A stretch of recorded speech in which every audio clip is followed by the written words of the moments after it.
আমি বিয়া ঘৰলৈ যাওঁ। আজি মোৰ পেহীৰ বিয়া। আমাৰ ঘৰৰ ওচৰতে দুপৰীয়া লাঞ্চ কৰিব আহিলো। এয়া চাওক, বিয়াৰ ঘৰ আহি পালো।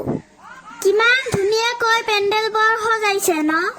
ৰাতি লাইটবিলাক জ্বলিলে ভাল লাগিব। এইটো কইনাজনীৰ মাহী হয়। আমাক সুধিলে আহিলা তুমি। এইটো কইনাজনীৰ ভাই, মানে মোৰ চাচু হয়। চাচুৱে মোক পাপৰি চাটৰ দোকানত লৈ গ'ল। পিছে এই দোকানবোৰ আমাৰ বিয়া ঘৰৰে হয়। পইচা দিব নালাগে, যিমান পাৰে সিমানে খাব পাৰে। ফাৰ্ষ্টতে মই পাপৰি চাট ট্ৰাই কৰিলো। আজিকালি বিয়া পাৰ্টিবোৰত এইবিলাক দোকান দিয়ে। পিছে ভালে হয় সৰু ল'ৰা ছোৱালীৰ কাৰণে। কিমান ধুনীয়াকৈ ডেকৰেশ্যন কৰিছে ন? আৰু ইফালে গৰম গৰম পকৰাৰ দোকান দিছে। দোকানবোৰত papri chaat, coffee, normal pakora, paneer pakora, jalebi and phuchka. চাওকচোন পকৰাবিলাক কিমান ধুনীয়াকৈ ভাজিছে। গৰম গৰম পকৰা আৰু চাট পাপৰি খাব কাৰণে আলহীবিলাক শাৰী পাতি আছে। ৰাতিহে ভিৰ লাগিব। আৰু ইফালে গৰম গৰম জিলাপি ভাজি আছে।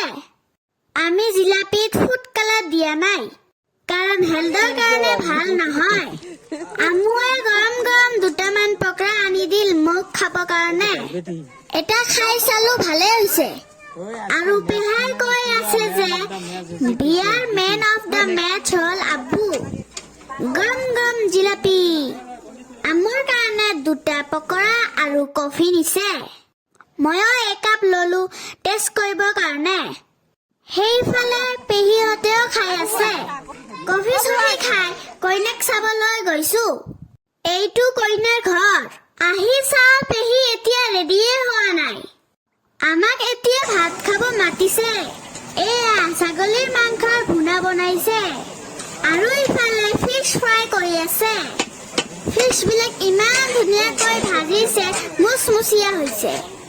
গৰম গৰম ভাতৰ লগত মাছ ভজা হ'লে কথাই বেলেগ। এয়া গৰম গৰম ধোৱা উঠা ভাত আনিছে। ঘৰৰ মানুহখিনি এতিয়া ভাত খাব বহিছে। পাৰ্টিত এতিয়াও বেছি মানুহ অহা নাই, সন্ধিয়াহে আহিব। খোৱা বোৱা অপেনিং আমিয়ে কৰিলো। ফাৰ্ষ্টতে মই খাই লওঁ, তাৰ পিছত মই ৰিভিউটো দি আছো। মই দালি আৰু চিকেন ৰষ্ট লৈছো। ৰন্ধাবিলাক ভালে হৈছে, বেয়া হোৱা নাই। মই দালিৰ লগত চিকেন ৰষ্ট খাই ভাল পাওঁ। আৰু ইফালে আব্বু আৰু জেঠাব্বা ভাত খাই আছে। চবে খোৱা বোৱাতে ব্যস্ত, যিহেতু লাঞ্চ টাইম। আৰু বিয়া ঘৰতো কাম থাকে, সেইকাৰণে জলদি জলদি খাই লৈছে। অলমষ্ট আম্মুৰো খোৱা হ'ল। মোৰ দাদা লেভেল চাওকচোন, ছানগ্লাছ পিন্ধি ভাত খাব বহিছে। লগত কইনাৰ দেউতাকো বহিছে, মানে মোৰ জেঠা। দাদাই মোক কৈ আছে যে মই যে ভাত খাই আছো তাৰে প্ৰমাণ লৈ আছা নেকি?